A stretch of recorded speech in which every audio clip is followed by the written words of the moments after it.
सोने का हिरन। बात उस जमाने की है जब हिरणों की तादाद बहुत कम थी। एक दिन की बात है, एक हिरन पानी की तलाश में गांव में पहुंच गई। उसे पानी की प्यास की वजह से कुछ समझ नहीं आ रहा था। उस गांव में एक चमकीला पीले रंग का बहुत बड़ा बर्तन रखा था। हिरनी उसे पानी समझकर उसमें कूद गई। अब वो पूरी तरह सोने की दिखने लगी। थोड़ी दूर चलकर उसे एक नहर दिखाई दी। वो उसकी तरफ बढ़ी।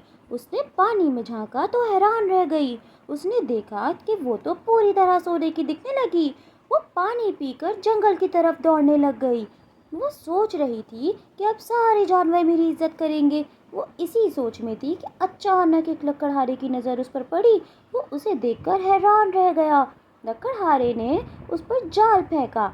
हिरनी सोच में थी, इसीलिए आसानी से जाल में फंस गई। लकड़हारा रोज जंगल में लकड़ियां काटने आया करता था, लेकिन उसने पहली बार सोने का हिरन देखा था। वो जल्द ही हिरन को अपने घर ले गया और उसे घर में ले जाकर बांध दिया।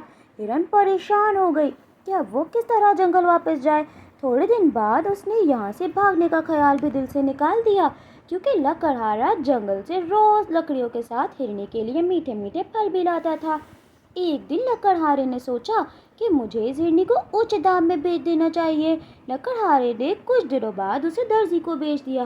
अब दर्जी उसे अच्छे अच्छे कपड़े पहनाता और उसे अच्छे और मज़ेदार फल खाने को देता। कुछ दिनों बाद हिरन ने दर्जी और एक जूते वाले को बात करते सुना। दर्जी जूते वाले से कह रहा था कि मेरे पास एक सोने का हिरन है, मैं उसे बेचना चाहता हूँ, क्या तुम उसे खरीदोगे?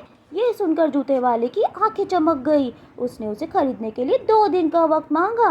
हिरन उन दोनों की बातें सुनकर बहुत उदास हो गई, क्योंकि दर्जी उसका बहुत ख्याल रखता था, अच्छे अच्छे फल खिलाता, अच्छे कपड़े भी देता था।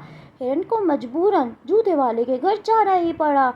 हिरन ने जैसा सोचा था वैसा बिल्कुल भी नहीं था। जूते वाला तो बहुत मालदार था, उसका घर बहुत आलीशान था। हिरनी वहाँ आकर बहुत खुश थी, क्योंकि जूते वाला लकड़हारे और दर्जी से भी ज़्यादा हिरन का ख्याल करता था। एक दिन गलती से हिरन ने अपने आगे के पैर पानी में डाल दिए, तभी उसके पैरों का रंग निकल गया। अब वो परेशान हो गई कि उसकी पोल खुल जाएगी। उसके दिमाग में एक तरकीब आई। उसने जूते वाले से कहा, क्या तुम मेरे लिए जूते बना सकते हो? जूते वाले ने जल्द ही उसके लिए जूते बना दिए। जूते देखकर हिरनी बहुत खुश हुई।